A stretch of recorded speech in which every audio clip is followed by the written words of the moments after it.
So today's talk is the quest. Being spirit in the physical world. Being spirit in the physical world. All things bright and beautiful, all creatures great and small, all things wise and wonderful, the Lord God made them all. Each little flower that opens, each little bird that sings, He made their glowing colors, He made their tiny wings. The purple-headed mountain, the river running by, the sunset and the morning that brightens up the sky. In the beginning, there was the Word, and the Word was that God was the Word, and that Word was love. And it was breathed into the world in an orderly, harmonious, and whole way. And in the beginning, all things were made by the Creator. And without the Creator, nothing was made. The great Creator, breathing love into the world. And if Joy could talk, this is what she would say. It was love who gave birth to me. And yes, you are a spiritual being living in a physical world. So the quest, this journey of spiritual rediscovery, uncovery, it has been chosen for you because it represents something deep within, and it is etched in the tissues. This story of the quest is an ancient theme, part of the heritage of all humanity. It strikes a chord in every heart that beats, in every era of history, in every culture. People have created the story of the hero, the heroine, whose life is transformed by being a traveler on this sacred journey, coming to explore the remembrance of this holy shift together. Being a traveler, being spirit in the physical world. We talked earlier about the monthly theme being well-being, and that our hearts know well-being no matter what the circumstances. So I thought I might start with a little joke. What did one hat say to the other? I'll stay here, you go on ahead. And isn't that true in our journey? We're going on ahead, empowered in the journey of life and in the storm of life. Keep yourself alive, all you people, keep yourself alive. That's the song that I was singing when I was blindsided by a cancer diagnosis almost 20 years ago. I received a life-saving treatment from trees. And 15 years before that, I faced my own addictions. And I went to a 28-day recovery center where part of my treatment was a walk in the trees. That certainly helped me to come back into life. And as human beings, we are always in recovery mode, most of the time, powered by our own life experience. And every day, someone gives us something to recover from. You know it's true. And when the storm of life arrives, we can be ready. Me and you together, empowering ourselves in the storm that happens sometimes in life. My father's family were farmers, tillers of the soil. Whether it was planting potatoes or planting trees, it was always a tilling of the heart. They were tillers of the soul. And so are we. Sometimes the harvest is full of bounty and it's a bumper crop. And sometimes the harsh winter creates less than an optimal planting in the spring. Yet, we continue to till, to prepare and cultivate the land. No land is created without the preparation and the tilling. In fact, in every language in the world, the word tilling means the cultivation so that we can raise the crop, the fruit, the experience. And isn't life a bit like that? Preparing the soil so that the soul will be able to weather the storm.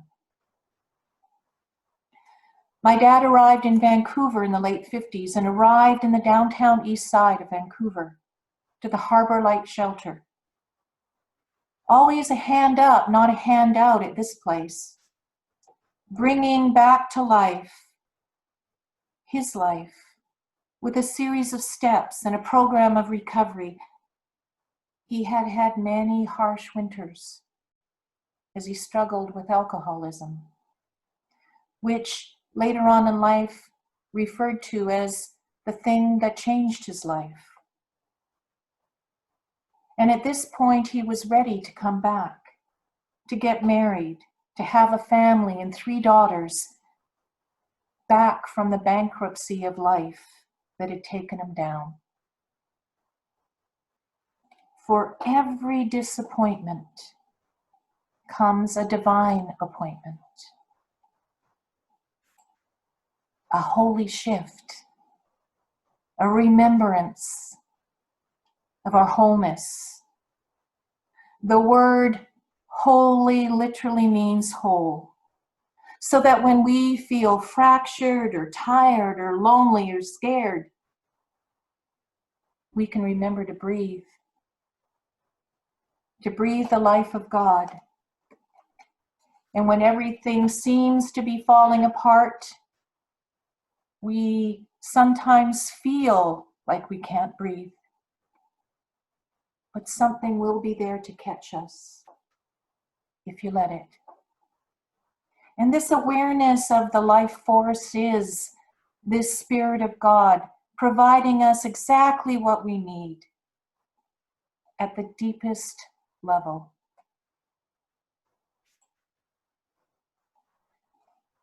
Unity. A photo here of Unity Farm. This is them all those years ago as Unity was being created as one of the great educational movements of our time, bringing wisdom traditions together so that we could feel that oneness.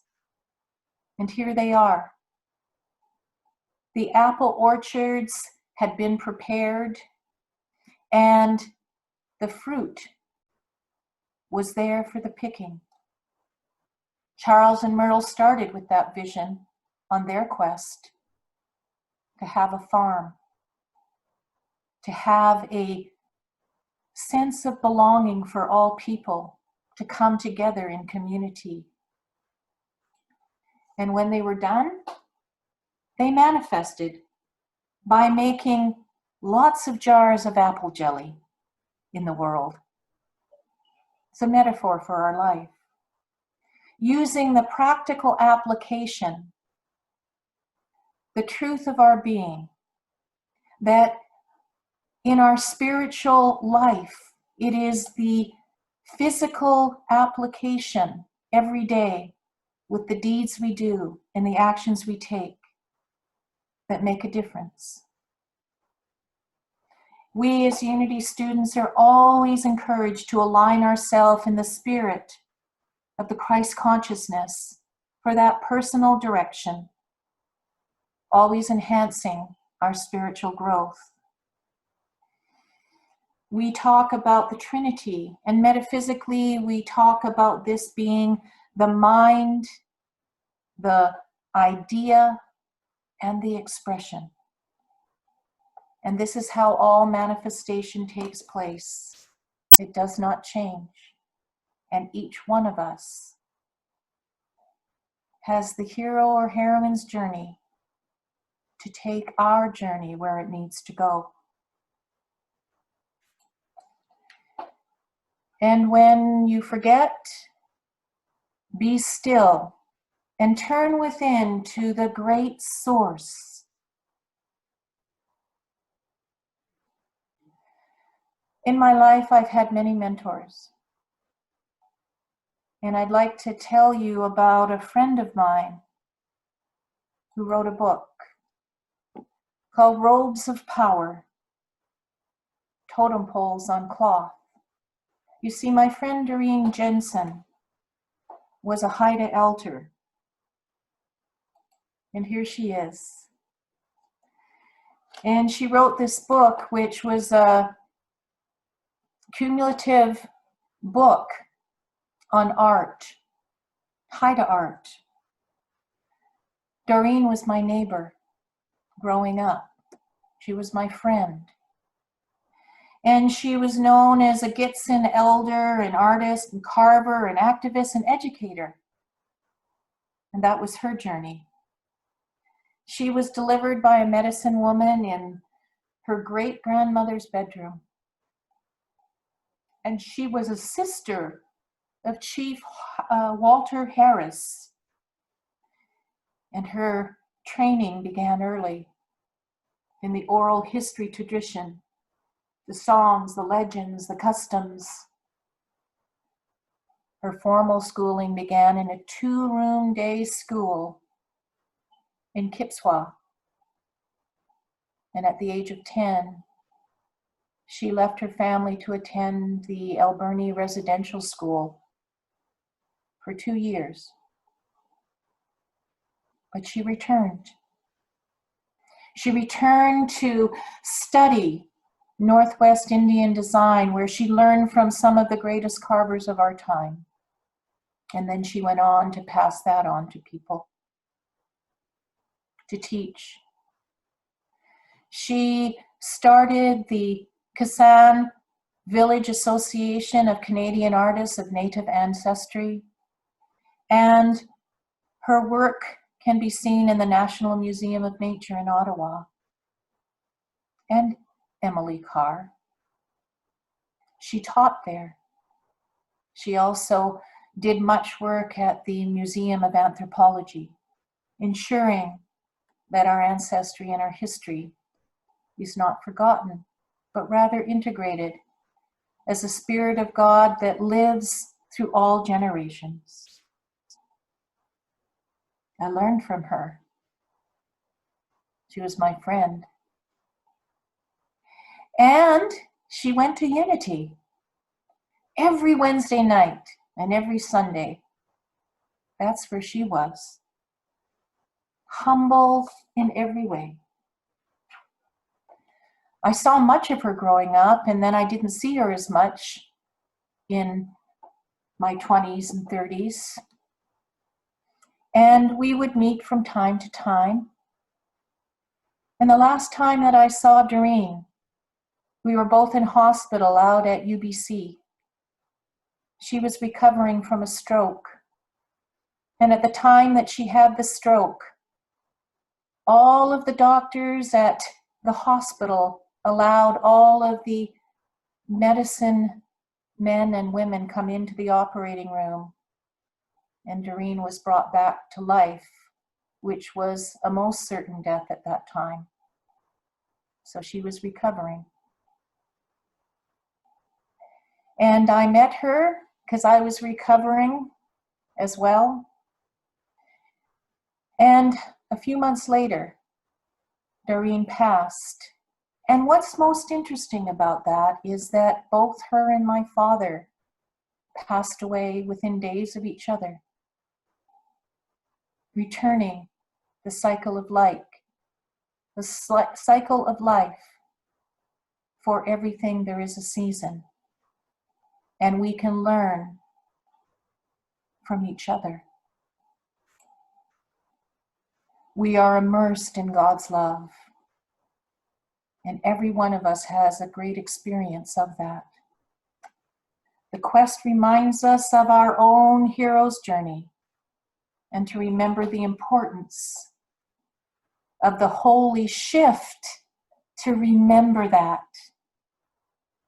Doreen's life mattered. My dad's life mattered. Your life matters. And this week, Black lives matter. Bringing this awareness of the power to change a pattern that we may have been comfortable in.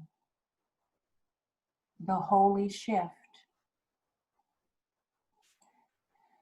Being human means that we become the dispenser of our gifts. In fact, the word human means the dispenser of divine gifts. So you, in the wave of life, in the wake of life, get to circulate your gift in the world. And we get to do it in this body. Actually seeing the spiritual realization to commit daily to our practice so that we can release whatever needs to be released and clear it for the Christ consciousness in us to always do the work. Our bodies are a fragment of this cosmos. Things that join the sea and sky, things that join you and I on the quest of this hero and heroine's journey. The willow tree. We can learn a lot from trees and nature and how deep our lives can go. Trees are alive and vibrant in the depths of the darkness. And in my grandmother's and grandfather's front yard, there was a giant willow tree. I called it my grandmother's willow tree. A reminder to me that the tree was always reaching for the sky, and the groundwater below was always rooted in the nourishment. And without you, there is no me. And without me, there is no you. I want you all to drink from that now. Feel that now. Hold that now. And breathe it in. Breathe it in. And when the storms come, the trees stay strong in the wind together.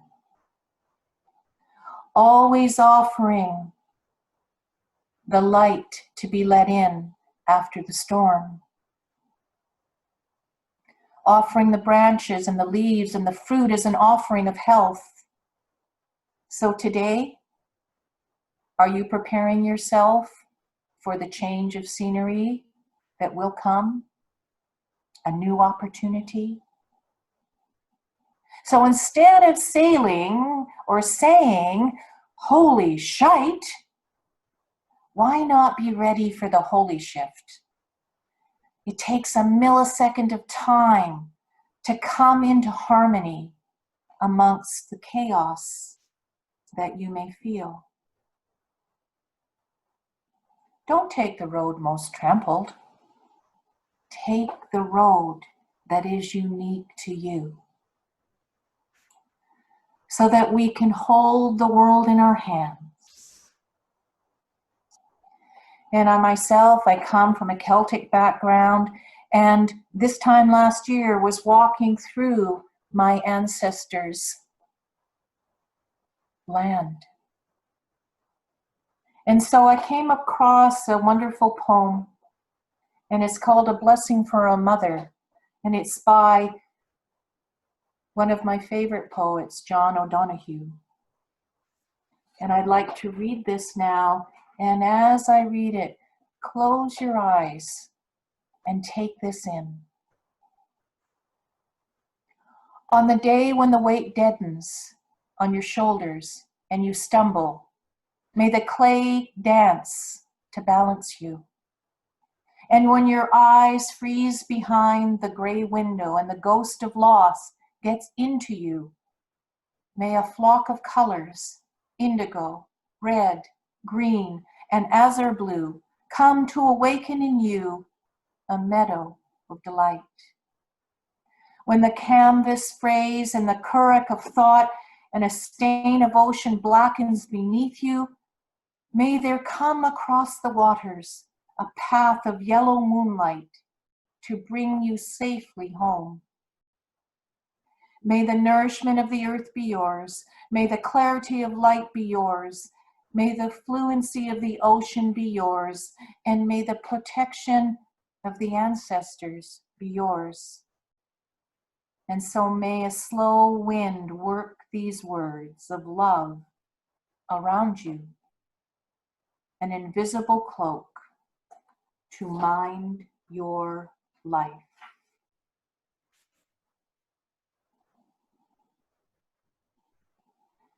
You are unified with the one living substance, friends, which is God.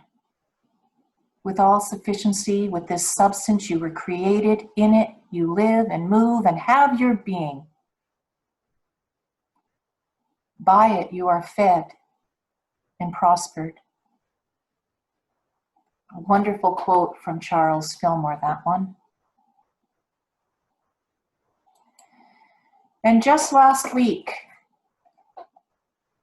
an ancient apple forest, an ancient apple orchard was found and discovered in the Okanagan, buried for almost 200 years. And the arborist who came to check this out believe that it will be regenerated. And those seeds of empathy that we thought were lost and that were planted all those years ago will bear new fruit. And that is true for you too. Be that advocate for yourself and the planet. And that will allow you to do this and be an advocate for others. Me and you, we can weather the storm no matter how much thrashing, by remembering that we have cultivated the land of our bodies and minds. I am renewed and restored in God. And we hold this great earth together in our hands as we remember the planting of our soul and the planting of trees, and just a short stance from a poem by John Updike to complete our time together. Our last connection with the mythic. My mother remembers the day as a girl that she jumped across a little spruce that now overtops a sandstone house where she still lives. Her face delights at the thought of her years translated into wood so tall, into so mighty a peer of the birds in the wind. 2, the old farmer, still stout of step, treads through the orchard. He has outlasted, but for some hollow-trunked, much-locked apples and Bartlett pears. The dogwood planted to mark my birth flower each April. A soundless explosion. We tell its story, time after time. The drizzling day, the fragile sapling that had to be staked. And so thank you, my friends, for coming together today as sisters and brothers and souls on the journey. All things bright and beautiful, all creatures great and small, all things wise and wonderful, the Lord God made them all. And that's the way it really is.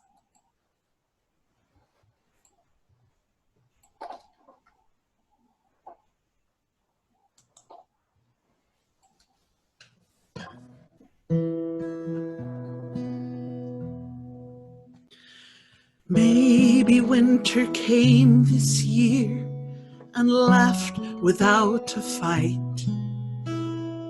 And maybe the warmth was in the cloudy, frostless nights. And maybe everything lined up as it never had before. And that little pear trees hanging heavy, ripe with fruit by my front door.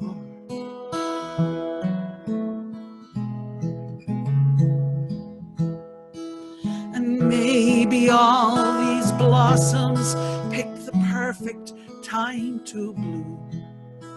And maybe the leaves left space, left just a little room. And maybe this was just the time when life said more.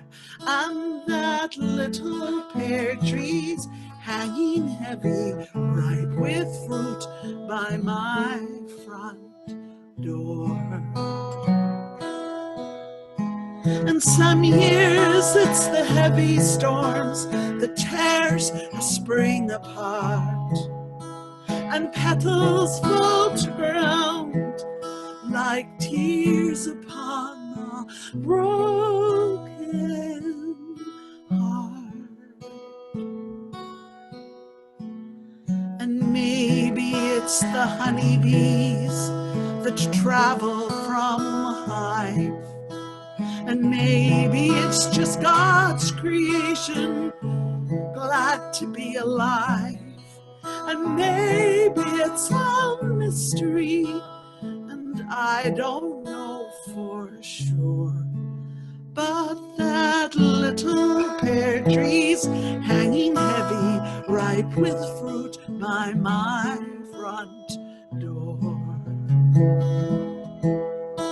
How long ago we're planted, saplings thin and small, and tender new beginnings we harvest in the fall.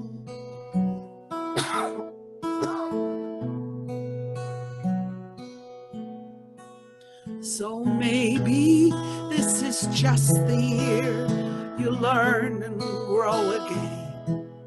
And maybe in the summer sun you're rich and full, and then, and maybe you are beauty sweet and lovely to the core.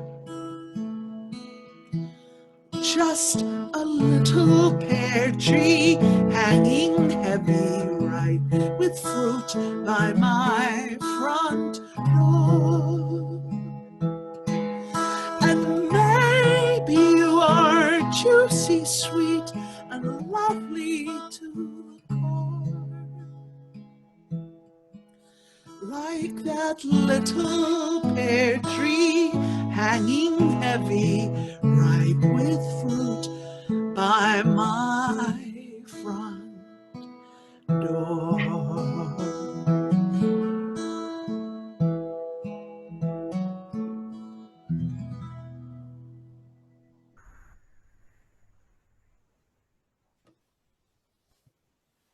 Well, thank you, Edith, for blessing us with your beautiful, beautiful voice and your deeply moving songs. And Thank you. Janet, thank you for your wonderfully inspiring message. We all needed to hear that.